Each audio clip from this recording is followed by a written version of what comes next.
Kaixo denei, oraingoan esperimentutxo bat ekartzen dizuet, gauza batzuetaz konturatzeko. Pistatxo bat, zaintzarekin lotura du, eta, bukatzen denean edo egun batzuk pasata hitz egingo dugu honi buruz, bai? Hartuko ditugu bi landare, biak berdinak izan behar dira, bale? Izan behar dute lorontzi berdina edo tiesto berdina, bota behar diegu berdin ura eta toki berean kolokatuta egon behar dira bestela ez zaigu aterako, bai?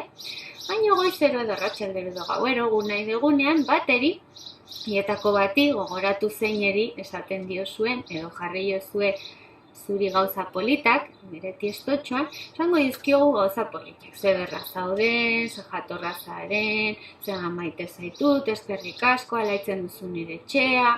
Horrela, saiakerak egin errepikatu daiteke. Eta bigarrenarentzat bi aukera, bat, kasurik ez egitea, ez egin, ez esan ezer, bai? Edo bestela, gauza itxusiak esan, aprobetxatu botatzeko la gauza itxusiak landareari, bai? 30 egunen ondoren, ze uste duzu gertatuko dela? Zein loratuko da?